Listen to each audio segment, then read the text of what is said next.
Great conversations with my good friend Susie 3 times every single week. I really hope you listen to these, take it in. And if you ever miss an episode, go back to youtube.com/BlastTheRadio or find the Milkman Show podcast. Better yet, just go to her website and dive in. The Diva of Love is with us. Hello, Susie. Hi, John.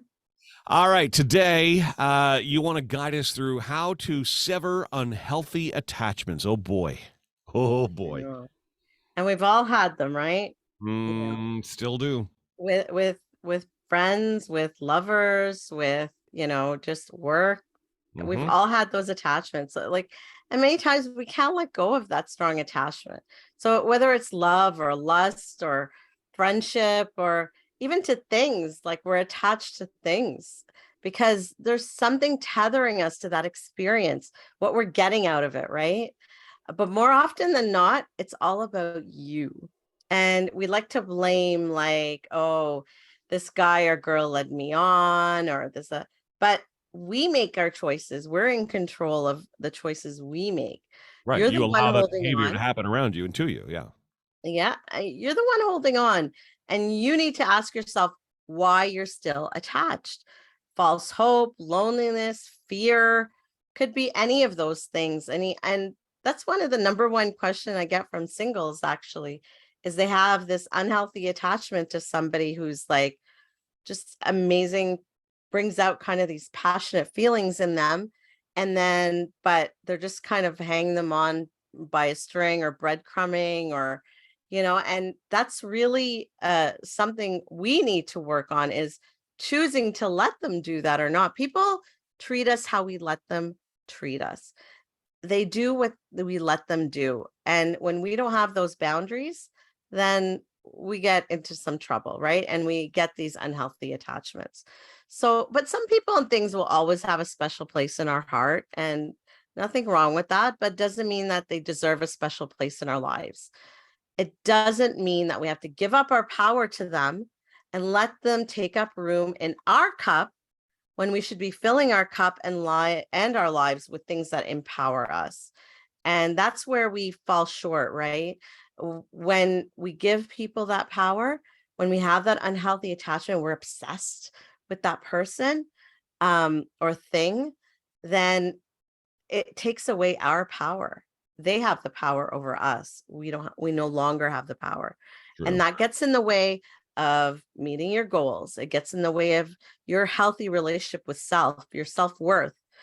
People who have these unhealthy attachments don't feel worthy enough for other people. They feel that their worth is attached to that person. Their validation is attached to that person or thing, So it's important that we sit and reflect, like, these attachments that we have, are they healthy or unhealthy?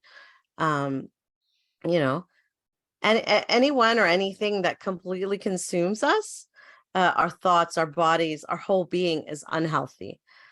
Focusing on self-care, focusing on self-love and self-worth will help you do this more effectively. So you are able to sever it.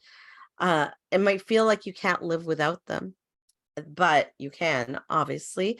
But it takes some work, and it'll encourage your growth and openness to what else life has to offer. But that's just it, right? It's the old, if it's meant to be, it's meant to be. But boy, it's that doing that work to, Yeah. get yourself to a place where you can let that go. And we've all got that experience in our lives where we're, why can I not let this go? Oh, there's a reason why it keeps calling you back. Well, I mean, Yeah. you obviously haven't done the work, and I'm just as guilty of it as the next person. Oh, I am. I mean, Yeah. even to people, it's just the passion was just Susie, so you strong. need to let go of me. You need to let it go. You're married now. I'm married now. Oh, John, I know. It's hard. I It's know. hard. I know. Believe me, I Passion, know. that fire.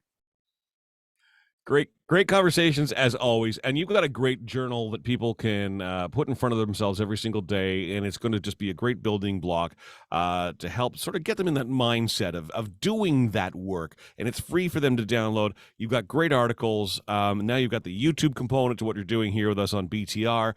You've got the podcast, of course, on the Milkman Show. People can go back and listen to. So there's all these tools out there.